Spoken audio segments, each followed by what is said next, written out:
What is up, guys? It's coming up to 12 o'clock at midnight, and I thought I may as well just do a video. Why? Because reasons. Now, I do realize last video I made a comical error, and basically I had to rethink my life after I put out my last video, because I, for some reason, called Assassin's Creed Syndicate Victory. I don't know. Maybe I should just start having a notepad with me. Maybe I should just write myself a script. Just write a full script out and just go through the motions of it, because I don't want to make that kind of mistake again. So after I sat in the corner, cried for about a couple hours, thinking, what have I done? Why am I so stupid? I managed to regain my composure, and well, today we're gonna be focusing on Uncharted 4. Holy shit, does that game look awesome? That game just looks so fucking epic. I mean, I don't know what to say. I really do not know what to say. It's still got the cinematic feel to it. It's still got that same epic cinematic feel to it. And obviously, from what I've seen of the demo, the dialogue, the back and forth between Sully and Drake, it's still there. I love it. That's one of the core parts of the Uncharted series, just the dialogue. In fact, that's what Naughty Dog does well. The dialogue between characters, the back and forth. Like, for example, The Last of Us, like, the back and forth between Ellie and Joel. At the start of the game, it's sort of quite bitter towards each other, you know, they don't want to be near each other, they don't want to be around each other, but by the end of the game, they grow to sort of need one another, and you can really see that in the dialogue. And I think Naughty Dog are going to pull it off again, because they just have some phenomenal script writers on their team. I mean, if Uncharted 2 and Uncharted 3 are anything to go off of, it is going to be a masterclass of a game, Uncharted 4, in terms of dialogue and script. But obviously, script and dialogue alone doesn't carry the game. Story carries the game. Now, one interesting aspect is this was confirmed or sort of revealed in the first ever demo released for the game, is that Jake's brother is going to be in the game. I think it's his older brother, but like, well, he says sort of towards the end of this demo, like, come on, brother. So I'm not sure how to take that. I mean, I'm not sure how they're going to work this into the story, because if you've played Uncharted, you'll know Drake's backstory. He was a child. I can't remember which country it was. It was like a Latin American country. I think somewhere like Puerto Rico, I'm not sure, but basically Drake grew up in a Catholic orphanage, so, you know, are we going to actually get into detail?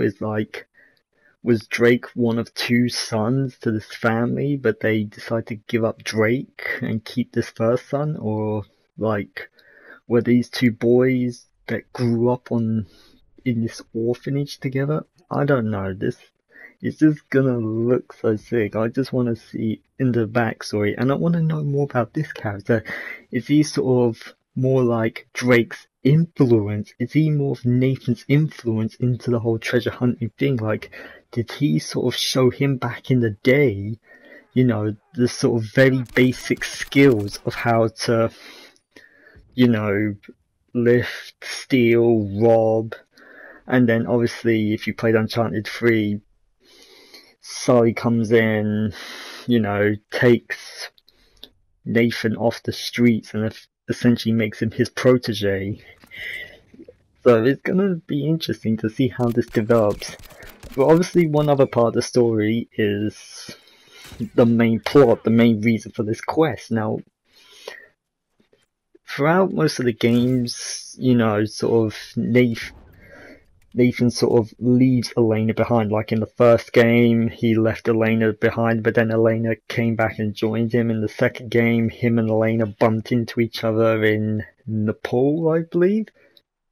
It's somewhere in Nepal, yeah, they bumped into each other in Uncharted 2 in the war-torn city. Then in Uncharted 3, you know, he has to get a favour from her, and then... So I'm just wondering how they're gonna do Elena in this game. Is it going to be a situation like Elena's been taken hostage? Like Nathan's tried to get out of the heist thing, he's tried to settle down for Elena, but then Elena's been taken hostage by like another group of fortune hunters, and he has to pit his wits against these guys. I don't know what it's going to be. I have a strange suspicion that's what it's going to be. Because I can just tell from the reveal trailer, it just looks more gritty, but then at the same time, if you listen to the reveal trailer, you hear this dialogue between Sully and Nathan, and he's saying, you know, Nathan's saying, you know, this plan is a surefire shot, meaning it's definitely gonna work, and then. But then Sully also says to Nathan, yeah, but you've been out of the game for a long time, so maybe it's a case of Nathan's tried to go on sort of like a one last fortune hunt kind of thing. But then it's gone southwards, and then Elena's been kidnapped. I don't know, I think that's what's going to happen, okay? I'm just not sure what's going to happen, but finally... Well, sort of the final parts of the story is the locations we're going to visit. I mean, the first Uncharted game focused a lot on South America. Pretty much in the climax of the game, you head towards Brazil. In the second game, you head to an area that could be described as Tibet, Nepal, you know, the Himalayan mountains. We'll call it the Himalayan mountain range. It's within that area. And then Uncharted 3, it focused on the Levant, and then Arabia, the Arabian Peninsula, with you in the end just sort of trekking through the Rubakali to then find Umar. But then the final part seems to be gameplay. These are the three pillars of the Uncharted games. Great dialogue, mixed with great soundtrack, a good score, good story with excellent characters, but then gameplay. For the most part, it seems to be this brilliant, it still seems to be at the root core to the formula, you know, it's going to be a third person shooter. It seems to be that the sort of shooting mechanic seems to be a bit changed up. I don't know, that's what I got from the E3 demo, it just seems to be a bit more changed up. But one other thing is, obviously, with the gameplay, is the story length, because yes, it's all well and good for the story, the game having good gameplay, but if it's a short game, then it's going to be a real understatement.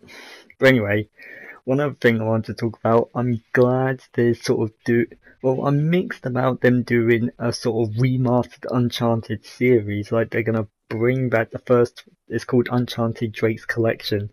The same thing, like what I'm trying to say is, I asked the same question of myself when thinking about getting The Last of Us Remastered.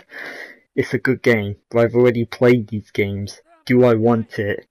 But I think I may get the Uncharted Drake's Collection series, because hopefully they have all the multiplayer maps from all the games. It brings back the co-op modes, the co-op stories. And I don't know, I just want to play these games again in 1080p. But anyway, that's the end of the video. We'll talk about Battlefront 4, not Battlefront 4, Battlefront 3 next time round, but also we'll be talking about PlanetSide 2, since I've been playing quite a bit of that and I want to do a video on that. But anyway, that's the end of this. I will see you guys later.